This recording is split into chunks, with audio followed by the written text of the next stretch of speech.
नमस्कार, बेस्ट टीव्हीच्या बेस्ट वार्तापत्रामध्ये आपलं स्वागत। पाहूया सुरुवातीला काही ठळक घडामोडी। मत्स्य महाविद्यालयात आविष्कार संशोधन महोत्सवात आधुनिकतेचा झाला परिस्पर्श। ज्या गोष्टी हायस्कूल कुवारबावने आनंद बाजारातून दिला विद्यार्थ्यांना कॅशलेसचा अनुभव। जिल्हा परिषदेचे आदर्श शाळा पुरस्कार जाहीर। शामराव पेजे सभागृहात 5 जानेवारीला होणार वितरण। आणि कोकणातील निसर्गरम्य समुद्रकिनारे पर्यटन सुविधांपासून वंचित, पर्यटनाला बसते खीळ। तर आता थेट वळूया सविस्तर बातम्यांकडे। मत्स्य महाविद्यालयात आविष्कार संशोधन महोत्सवात आधुनिकतेचा झाला परिस्पर्श। डॉक्टर बाळासाहेब सावंत कोकण कृषी विद्यापीठ दापोलीच्या रत्नागिरी येथील मत्स्य महाविद्यालयात आंतर महाविद्यालयीन विद्यापीठाच्या आविष्कार या संशोधन महोत्सवाचं शुक्रवार दिनांक 30 डिसेंबर रोजी आयोजन करण्यात आलं होतं। यामध्ये अनेक विद्यार्थ्यांनी संशोधन करत चांगल्या कल्पनेला कृतीची जोड देत अत्याधुनिकतेचं नवीन तंत्रज्ञान आत्मसात केलंय। राज्यस्तरावर राज्यपालांच्या संकल्पनेतून आविष्कार या संशोधन महोत्सवाची विद्यापीठ स्तरीय प्राथमिक फेरी आयोजित करण्यात आली होती। यामध्ये संशोधन करून केंद्र स्तरावर जातील असे प्रकल्प विद्यार्थ्यांनी सादर केले। या संशोधन महोत्सवात एकूण 6 विभागात शिक्षण घेणारे विद्यार्थी यांनी विविध संशोधन प्रकल्पाचं सादरीकरण केलं। यामध्ये विज्ञान, अभियांत्रिकी, तंत्रज्ञान, कृषी आणि पशुविज्ञान, वैदिकशास्त्र, मानवशास्त्र, आर्थिक आणि कायदा व्यवस्थापन या विषयावरील प्रकल्पांचा यात अंतर्भाव करण्यात आला होता। या विद्यार्थ्यांनी केलेल्या शोध प्रकल्पांचे बेस्ट टीव्हीचे प्रतिनिधी प्रशांत हर्चेकर यांनी चित्रीकरण केलं आहे। आविष्कार संशोधन महोत्सवात 3 गटांमध्ये या प्रकल्पाचं सादरीकरण करण्यात आलं। यामध्ये आविष्कार संशोधन प्रकल्पात टणक जातीचा खेकडा परिवर्तित करून मऊ जातीच्या खेकड्याची कशी निर्मिती होईल यावर मत्स्य महाविद्यालय शिरगाव येथील जयेश बळकटे आणि केतन नाईक यांनी प्रकल्प सादर केला। प्रकारचं इन्व्हेन्शन भारतामध्ये तरी पहिल्यांदाच आम्ही आणखी झालेलो आहोत। याच्यामध्ये कडक कवचाचा खेकडा जो आहे त्या खेकड्याचं आपण नरम कवचामध्ये रूपांतर करणार आहोत। याचं कारण महत्त्वाचं हे आहे, आपण जर कधी खेकडा खाल्ला असेल हॉटेलमध्ये वगैरे तर खाताना जो त्रास होतो तर तो त्रास कमी करण्यासाठी आणि संपून टाकण्यासाठी नरम खेकड्यांची निर्मिती करणं फार महत्त्वाचं आहे। आणि त्यासाठीच एक नवीन पद्धत आम्ही आणलेली आहे, ज्याच्यामध्ये स्पिनॅचचा एक्स्ट्रॅक्ट हा क्रॅबच्या बॉडीमध्ये दिला जातो, जेणेकरून त्याचं कवच जे आहे तो कवच मोल्टिंग पद्धतीने तो काढून टाकतो आणि आपल्याला सॉफ्ट क्रॅब मिळतो। आणि ही एक नवीन पद्धत छोट्या क्रॅबसाठी चांगल्या पद्धतीने किंमत देऊ शकते। मार्केटमध्ये याला व्हॅल्यू चांगली आहे आणि ही पद्धत नवीन प्रकारे इन्व्हेंट केल्यामुळे मला तरी असं वाटतं की याला पहिला नंबर भेटायला पाहिजे। नाव काय? मी जयेश बळकटे आणि माझा सहकारी केतन नाईक। शासन शेतकऱ्यांसाठी शेततळ्याच्या माध्यमातून अनुदान देत आहे, मात्र या शेततळ्यांचा उपयोग नुसता पाणी साठवण्यासाठी न करता मत्स्य शेती करून कसे उत्पन्न घेता येईल याकडेही लक्ष देणे गरजेचे आहे। यावर प्रियांका कुवार, अनिता कुटे आणि ऋतुजा वाघमोडे यांनी प्रकल्प सादर केला आहे।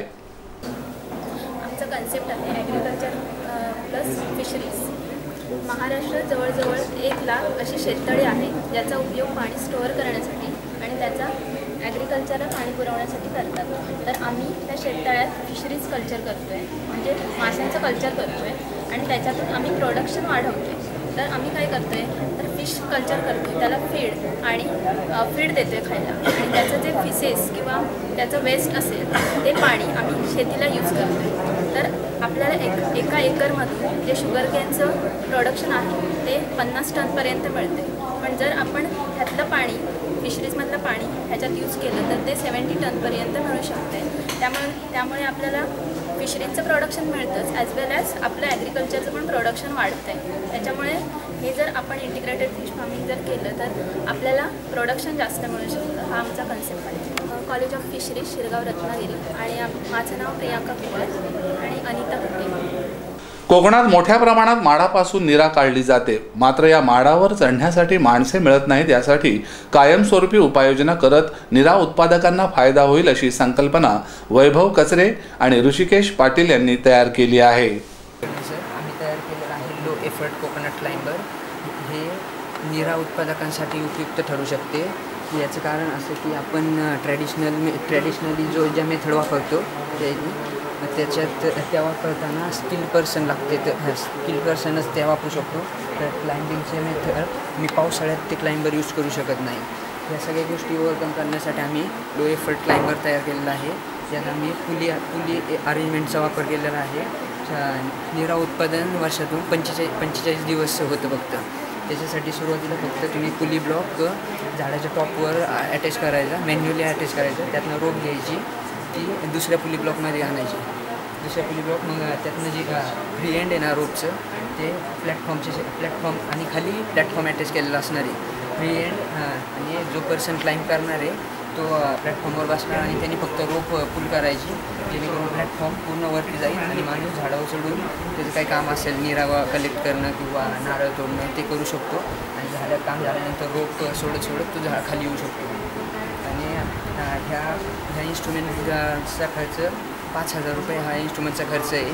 निरा उत्पादन तुम्हाला वर्षातनं 6,000 मिळत आहे. एका वर्षात तुमचा इन्स्ट्रुमेंटचा खर्च निघू शकतो आणि पुढील किती म्हणजे 10 वर्ष तरी तुमच्या ह्यात फक्त रोप सोडून तुम्हाला काही चेंज करावं लागणार आहे. आणि सर्व्हिसिंग म्हटलं तर फक्त ह्याला तुम्हाला ऑइल ॲड करावं लागेल. त्याच्यामुळेच म्हणजे हे निरा उत्पादकांसाठी खूप फायदेशीर ठरू शकते. तर दापोली कृषी विद्यापीठाच्या पूजा पवार हिने काजू बी फोडण्याचं यंत्र तयार केलंय आणि हे यंत्र 3,000 रुपयात मिळू शकतं.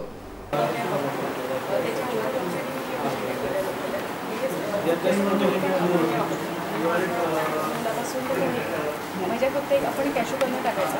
इथे खाली आपल्याकडे ब्लेड्स आहेत आणि खाली स्प्लिट आहे. एक बी आपण अशी टाकली की इकडे ब्लेड्सने कट आणि स्प्लिट होऊन खाली पडतो. ह्याचा खर्च खूप कमी आहे. हे एक कप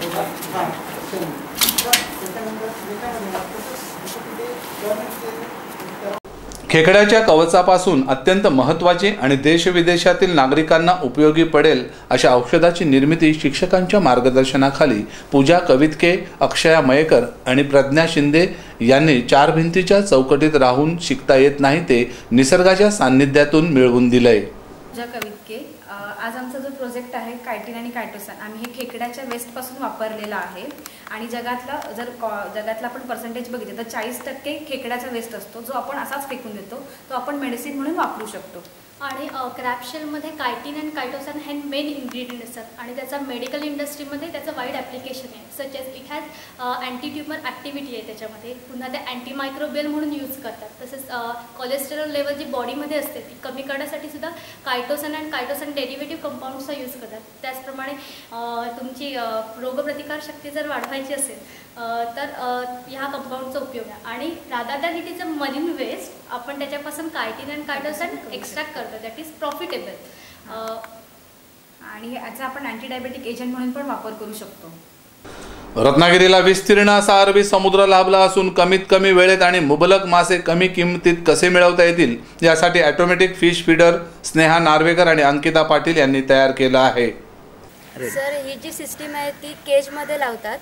म्हणजे आपल्याला खूप कॉस्ट पडते. आपल्याला शोअरवरून केजकडे यायचं, फीड द्यायचं, परत तेवढंच परत जायचं त्यासाठी. आणि त्यासाठी स्किल लेबर्स लागतात.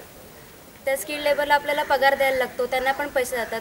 त्याच्यामुळे ह्याची कॉस्ट खूप कमी येते त्या मनाने पूर्ण करायची असेल तर. आणि त्या केज कल्चर याच्यामधून आपण यांना फीड देऊ शकतो ऑटोमॅटिकली. त्याच्यामध्ये आपण एकदा टाईम सेट केला की ते दिवसभरात 8 वेळा फीड देतं. 8 वेळा फीड दिल्यानंतर आपल्याला तिकडे सारखं जायची गरज नाही लागत. आणि जर स्टॉर्मी कंडिशन असेल किंवा जर खूप रेनफॉल होत असेल तर आपल्याला तिथे जाणं शक्य होत नाही. त्याच्यामुळे आपण फीडिंग कसं देणार हा आपल्यासमोर एक खूप मोठा प्रश्न असतो. त्याच्यासाठी म्हणून हे आम्ही डेव्हलप केलं आहे दोघींनी मिळून. आणि ह्या फिश फीडरसाठी तिथे टायमर सेट केलेले आहेत. त्या टायमरवरून आपण एका दिवसासाठी किती ते सांगू शकतो. तिथे टायमर सेट करायचा. इथे सेन्सर आहे. त्या सेन्सरमुळे तिथे LED लाईटमुळे इथे मासे रात्रीच्या टाईमला अट्रॅक्ट होणार. आणि इथे साऊंड इमिटर आहे. जास्त करून फिश असतात ते साऊंडकडे अट्रॅक्ट होतात. त्याच्यामुळे इथे ते अट्रॅक्ट होणार आणि इथे फीड हे होणार. College of fisheries Ratnagiri. या महोत्सवाचं उद्घाटन डॉक्टर बाळासाहेब सावंत कोकण कृषी विद्यापीठ यांच्या वतीने मान्यवरांच्या हस्ते करण्यात आलं. यावेळी बेस्ट TVC विद्यापीठाचे क्रीडा आणि सांस्कृतिक संचालनालयाचे निर्देशक डॉक्टर नितीन गोखले यांनी माहिती दिली. यावेळी मत्स्य महाविद्यालयाचे सहयोगी अधिष्ठाता डॉक्टर राघवेंद्र पै तसेच विद्यापीठाचे संशोधन महोत्सवाचे निरीक्षक डॉक्टर मुराद बोरणकर उपस्थित होते। बाळासाहेब सावंत कोकण कृषी विद्यापीठ दापोली यांच्या अधिपत्याखालील मत्स्य महाविद्यालय रत्नागिरी यांनी आयोजित केलेल्या महाविद्यालयीन संशोधन प्रकल्पाचे आविष्कार 2016 आज रत्नागिरी येथील महाविद्यालयामध्ये पार पडले आणि हे संशोधन प्रकल्प पुढील निवड होऊन आंतरविद्यापीठीय राज्यस्तरीय कॉम्पिटिशनमध्ये होतील। जे नांदेड SRTMU नांदेड येथे जानेवारी महिन्यामध्ये पार पडणार आहे। यातले निवडक प्रकल्प पुढे नांदेडमध्ये सहभागी होतील आणि विद्यापीठाच्या वतीने त्यांना पुढे पाठवण्यात येईल। ही स्पर्धा माननीय राज्यपाल यांच्या पुढाकाराने सर्व आंतरविद्यापीठे महाराष्ट्रातील सर्व विद्यापीठाचे प्रतिनिधी तिथे येतात आणि त्यांचे विविध संशोधन प्रकल्प इथे प्रदर्शित केले जातात। या आयोजनासाठी मत्स्य महाविद्यालय सहयोगी अधिष्ठाता डॉक्टर राघवेंद्र पै आणि त्यांचे सहकारी यांचं अमूल्य सहकार्य लाभलेलं आहे। त्याचबरोबर आमच्यासोबत एक राज्यपाल यांचे प्रतिनिधी म्हणून डॉक्टर मुराद बोरणकर यांची नेमणूक झालेली आहे, याचा आम्हाला अभिमान आहे। त्याचबरोबर विद्यापीठस्तरीय युनिव्हर्सिटी कोऑर्डिनेटर म्हणून डॉक्टर अतुल मोहड हे देखील इथे उपस्थित आहे या कार्यक्रमाला आणि या स्पर्धेचे चांगले आयोजन केल्याबद्दल राघवेंद्र पै यांचे मी विद्यापीठाच्या वतीने अभिनंदन करतो आणि त्यांचे सहकार्य। यावेळी डॉक्टर बाळासाहेब सावंत कोकण कृषी विद्यापीठ यांच्या अंतर्गत येणाऱ्या महाविद्यालयांनीही भाग घेतला होता। त्याबाबत अधिक माहिती देताना विद्यापीठाचे समन्वयक AG लोहोड यांनी सांगितलं। आविष्कार 2016 या राज्यस्तरीय स्पर्धेसाठी आज कोकण कृषी विद्यापीठ दापोली अंतर्गत येणाऱ्या कॉलेज ऑफ फिशरीज येथे विद्यार्थ्यांच्या विविध संशोधन प्रकल्पांची निवड करण्याचा कार्यक्रम आज आहे।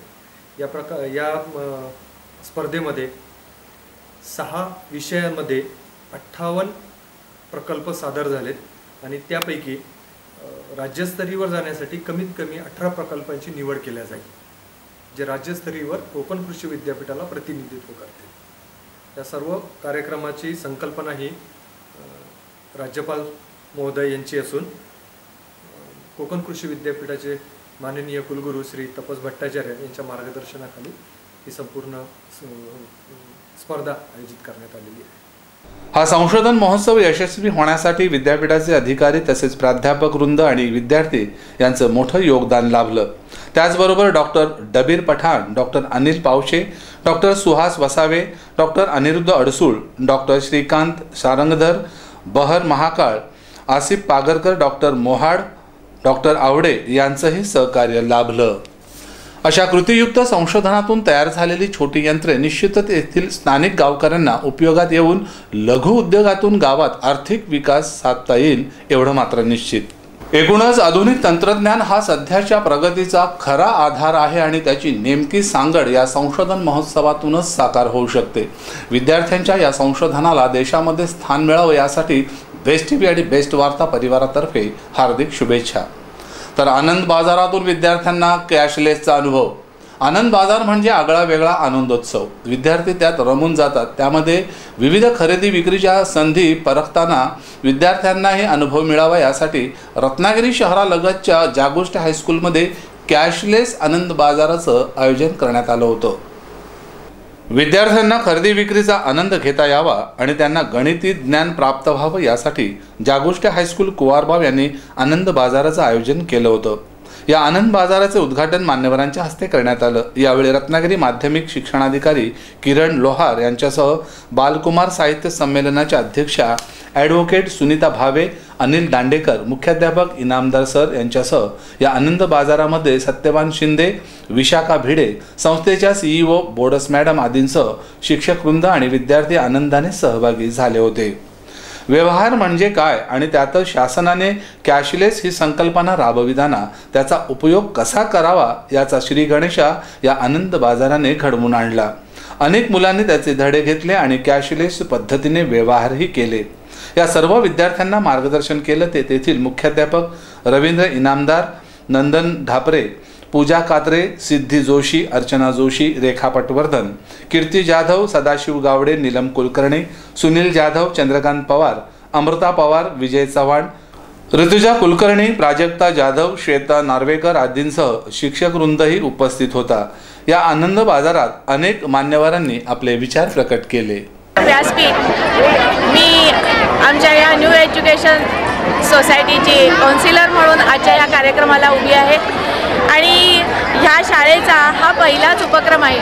आमच्या संस्थेच्या ज्या गावामधल्या 2 शाळा आहेत तिथं हा उपक्रम आम्ही गेले काही वर्ष राबवतो आहोत आणि तिथे खूप सुंदर रीतीने प्रतिसाद पालकांनी आणि विद्यार्थ्यांनी आम्हाला दिला। म्हणून ह्या वर्षी कुवारबाव हायस्कूलला आम्ही हा कार्यक्रम आयोजित करण्याचं ठरवलं आणि त्याप्रमाणे आपण बघता आहात की संपूर्ण ग्राउंडमध्ये आज मुलांच्यामध्ये उत्साह आहे। हा जो आनंद बाजार आहे यामध्ये मुलांना एक मार्केटिंगची आवड लागावी, त्यांना त्याचं व्यवस्थापन कळावं आणि त्यांच्यामध्ये उद्योजकता वाढावी, या सगळ्या कारणांनी हा कार्यक्रम आम्ही आज या शाळेमध्ये घ्यायचं ठरवलं आणि त्याला उत्तम प्रतिसाद पण दिला। पालकांनी असंच आमच्या ह्या शाळेला सतत मदत करावी आणि ह्या शाळेचं नाव पुढं आणावं असं मी पालकांना पण विनंती करते। आणि दुसरं म्हणजे आज इथे आमच्या शिक्षक पतपेढीचे अध्यक्ष शिंदे आलेत, तर त्या शिंदे साहेबांना मी सांगते की त्यांनी जसं ह्या शाळेचं तिथे अध्यक्षपद मिळवण्यासाठी शिक्षकांची मदत घेतली तशी त्यांनी पण आमच्या ह्या शाळेला सर्व तऱ्हेनं अगदी आर्थिक बाजू आणि अन्य शैक्षणिक बाजूनेही आमच्या ह्या शाळेला मदत करावी अशी मी त्यांना विनंती हात जोडून करते। कारण त्या निमित्तानं आमच्या शाळेतले जे कोणी हुशार विद्यार्थी आहेत ते आमच्या ह्या जिल्हा स्तरावर राज्य स्तरावर येऊ शकतील आणि त्यांना शारीरिक जे व्यायाम आहेत किंवा अन्य ज्या खेळाडू ज्यांच्याकडे वृत्ती आहे ते जे खेळामध्ये पुढे येणारी मुलं आहेत त्या सर्वांना इथनं ते नंबर मिळवण्यासाठी त्या स्पर्धांमध्ये जिंकण्यासाठी त्यांनी सर्वतोपरीने मदत करावी अशी मी त्यांना पण विनंती करते। आणि ह्या कार्यक्रमासाठी आम्हा सर्वांना बोलवलं त्याबद्दल एकदा शाळेचे आणि मुख्याध्यापकांचे आभार मानते आणि आपणा सर्वांचा निरोप घेते। नमस्कार। या कार्यक्रमाचे उद्घाटन आपल्याला सत्यवाजी शिंदे लागले, त्याचबरोबर आपल्या संस्थेच्या संत आहेत जांभेकर मॅडम, उपस्थित अन्य पालक, आपले मुळे सर, आमचे माजी शिक्षक, त्याचबरोबर सर्व शिक्षक आणि पालक आणि विद्यार्थी। हा मेळावा आयोजित करण्यामागं अनेकांचे हात आहेत त्याच्यामध्ये आणि या शाळेमध्ये आपण अनेक उपक्रम राबवतो। एक दप्तरविना शाळा यावर्षी राबवला, अतिशय चांगला राबला गेला। त्यानंतर पुन्हा आपला हा एक कार्यक्रम सहली, क्रीडा महोत्सव, स्नेहसंमेलन अतिशय चांगल्या उत्साहात संपन्न झालं। त्याचबरोबर आनंद बाजार हा जो विषय आहे तो आपल्या शाळेतील 4 शिक्षक आणि इतर शिक्षकांच्या मदतीनं ढापरे सर असतील, एडी पवार असतील, जाधव सर, गव्हाळे सर आणि इतर सर्व मंडळी यांनी याचा एक नियोजनबद्ध कार्यक्रम आखला आणि सर्व पालकांपर्यंत पोहोचण्याच्या दृष्टीनं आणि मुलांना आपल्याला चांगलं मार्गदर्शन करता येईल।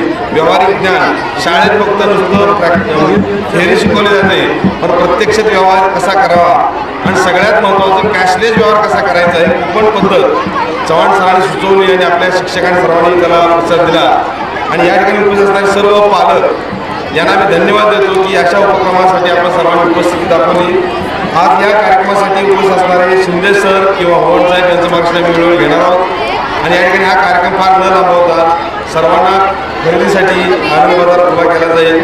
या ठिकाणी उद्घाटन शिंदे सरांनी केलेलं आहे। भारतात डिजिटल इंडियाचे वारे वाहू लागले असतानाच ग्रामीण आणि शहरी भागातील विद्यार्थ्यांना देखील तंत्रज्ञानयुक्त दर्जेदार शिक्षण मिळणे आवश्यक आहे आणि हा विचार आता आनंद बाजारातून रुजायला लागला आहे। वळूया पुढच्या बातमीकडे। जिल्हा परिषदेचे आदर्श शाळा पुरस्कार जाहीर, शामराव पेजे सभागृहात 5 जानेवारीला होणार वितरण। विविध निकषाच्या आधारावर जिल्ह्यातील 21 शाळांना आदर्श शाळा पुरस्कार जाहीर करण्यात आले आहेत। त्यामध्ये 3 शाळांना विशेष पुरस्कार दिले जाणार आहेत। हा कार्यक्रम शामराव पेजे सभागृहात आयोजित करण्यात आला आहे। जिल्हा परिषदेच्या सन 2016-17च्या प्राथमिक शाळा पुरस्कारांची घोषणा नुकतीच करण्यात आली असून कनिष्ठ आणि वरिष्ठ प्राथमिक शाळांना मिळून 21 पुरस्कार जाहीर करण्यात आले आहेत।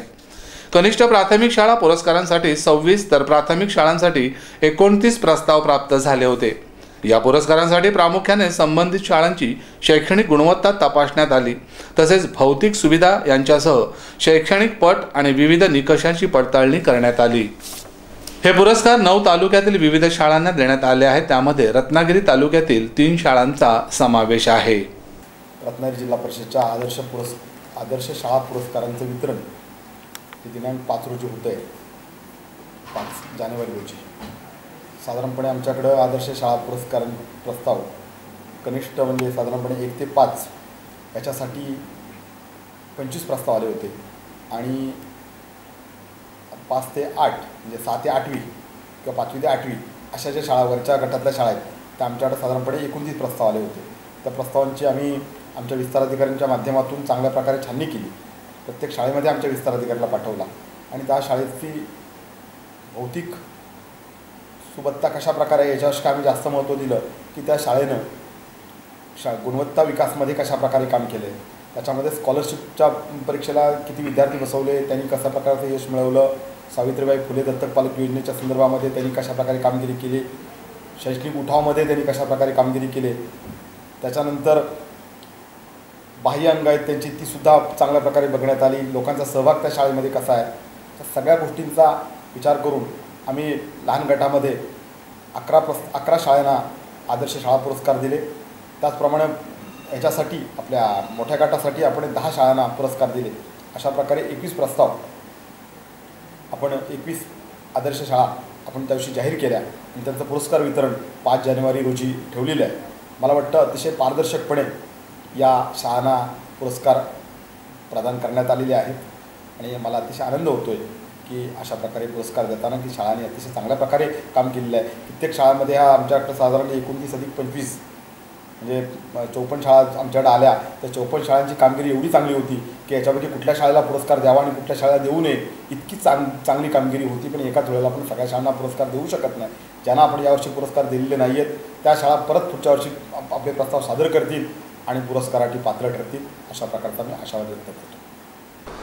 आपला देश सक्षम, सुदृढ आणि साक्षर बनवायचा असेल तर उत्तम दर्जेदार शिक्षण असणे गरजेचं आहे. शिक्षण हे तळागाळापर्यंत पोहोचलं पाहिजे. त्याचबरोबर शिक्षणाचा दर्जाही चांगला असायला हवा आणि ही काळाची गरज आहे. गावात शाळा असणे ही सामान्य बाब आहे, मात्र त्याची शिक्षक, विद्यार्थी आणि ग्रामस्थांनी गुणवत्ता वाढवून शाळेला आदर्शप्रत नेणे ही देखील विशेष बाब आहे. याकरिता असे पुरस्कारही जाहीर होणे हे तितकंच महत्त्वाचं आहे, जेणेकरून त्यापासून स्फूर्ती मिळेल आणि साहजिकच शिक्षणाचा दर्जा उंचावेल. या उपक्रमाला शुभेच्छा व्यक्त करत आपण इथे घेणार आहोत छोटासा ब्रेकच्या पलीकडे आपण पाहणार आहोत आणखी काय महत्त्वाच्या घडामोडी. तुम्ही पाहत राहा बेस्ट टीव्हीचं बेस्ट वार्तापत्र. ताज्या घडामोडींचा अचूक वेध, एक नजर सत्यावर. शुभकार्य ठरलंय खरं, पण सध्या सोन्या चांदीच्या दागिन्यांची खरेदी म्हणजे प्रॉब्लेमच. अहो हो ना, कार्य म्हटलं की दागिने हवेतच, म्हणून आम्ही नक्षत्रमधून फॉर्मिंग दागिन्यांची खरेदी केली. दागिने तर छान मिळालेच, शिवाय एक छान सरप्राईज गिफ्ट सुद्धा मिळालं. 3000च्या खरेदीवर ही सुंदर ठुशी मिळाली. मग मीही निर्णय घेतला, नक्षत्रमध्ये फॉर्मिंग ज्वेलरी खरेदी करायला जायचा. नक्षत्रमध्ये 1 ग्रॅम सोन्याच्या फॉर्मिंग मधल्या नवीन डिझाईन्सच्या बांगड्या, समारंभात शोभेल असं लॉंग मंगळसूत्र आणि एक छानसा फॅन्सी नेकलेस खरेदी केला आणि 5,500च्या खरेदीवर एक सुंदर येवल्याची सेमी पैठणी गिफ्ट मिळाली. लग्न सराईनिमित्त नक्षत्राची बंपर ऑफर. 5,500 रुपयाच्या खरेदीवर येवल्याची सेमी पैठणी फ्री मिळवा. 3,000 रुपयांच्या खरेदीवर सुंदर कोल्हापुरी ठुशी फ्री मिळवा. नक्षत्रमधील खरेदी म्हणजे शुभमंगल खरेदी. नक्षत्र फॉर्मिंग ज्वेलरी, दुकान क्रमांक 10, सोहम आर्केड, हॉटेल सुखधाम समोर, MG रोड, रत्नागिरी. ब्रेक नंतर पुन्हा एकदा आपलं स्वागत. तर कोकणातील निसर्गरम्य समुद्रकिनारे पर्यटन सुविधांपासून वंचित. कोकणातील गर्द हिरवाईने नटलेले निळेशार समुद्रकिनारे, रुपेरी वाळू तसेच माडांच्या बागा हा पर्यटकांच्या आकर्षणाचा केंद्रबिंदू आहे. मात्र या ठिकाणी पर्यटकांसाठी कोणत्याही सोयीसुविधा नसल्याने पर्यटकांमध्ये नाराजी आहे. कोकणाला लाभलेला विस्तृत समुद्रकिनारा रत्नागिरी जिल्ह्याच्या पर्यटनाचा केंद्रबिंदू ठरत आहे. विस्तीर्ण समुद्रकिनाऱ्याबरोबरच हिरवाई आणि निसर्ग सौंदर्याने नटलेल्या खाड्या आणि खाडी किनाऱ्यावरील पारंपरिक मच्छीमार वस्त्या देशी विदेशी पर्यटकांना साथ घालत आहेत. मात्र किनारपट्टी परिसरात पर्यटकांसाठी मूलभूत सोयीसुविधा उपलब्ध नसल्याने पर्यटकांची गैरसोय होत आहे. या किनारपट्टी परिसरात ठिकठिकाणी मूलभूत सुविधा उभारण्याबरोबरच या परिसराचा पर्यटनदृष्ट्या विकास केल्यास जिल्ह्याच्या पर्यटनाला चालना मिळणार आहे. रत्नागिरी जिल्ह्यात येणारे पर्यटक आजही स्वच्छतागृहे, चेंजिंग रूम, निवारा केंद्रे अशा प्राथमिक सुविधांपासून वंचित असून प्रत्येक पर्यटन केंद्रावर जायला दर्जेदार रस्तेही नाहीत. वाहन पार्किंग व्यवस्था, स्वच्छ पिण्याच्या पाण्याची सुविधा नसल्याने पर्यटकही इथे बराच वेळ थांबत नाहीयेत. रत्नागिरी जिल्ह्यात अनेक पर्यटक येतात, मात्र मूलभूत सुविधा उपलब्ध नसल्याने अनेक पर्यटक इच्छा असून देखील या पर्यटन स्थळांकडे जाण्यास टाळाटाळ करतात. या प्राथमिक सुविधा उपलब्ध केल्यास पर्यटन स्थळांचा विकास व्हायला वेळ लागणार नाही आणि स्थानिकांनाही रोजगार मिळेल. तर या होत्या आजच्या सविस्तर बातम्या. आणि आता जाता जाता शेवटी पुन्हा एक नजर ठळक घडामोडींवर. मत्स्य महाविद्यालयात आविष्कार संशोधन महोत्सवात आधुनिकतेचा झाला परिस्पर्श. ज्या गोष्टी हायस्कूल कुवारबावने आनंद बाजारातून दिला विद्यार्थ्यांना कॅशलेसचा अनुभव. जिल्हा परिषदेचे आदर्श शाळा पुरस्कार जाहीर. शामराव पेजे सभागृहात 5 जानेवारीला होणार वितरण. आणि कोकणातील निसर्गरम्य समुद्रकिनारे पर्यटन सुविधांपासून वंचित, पर्यटनाला बसते खीळ. या बातमीपत्रात इथंच थांबतोय. भेटूया पुढच्या बातमीपत्रात. ताज्या घडामोडींसाठी पाहत रहा फक्त बेस्ट टीव्हीचं बेस्ट वार्तापत्र. नमस्कार.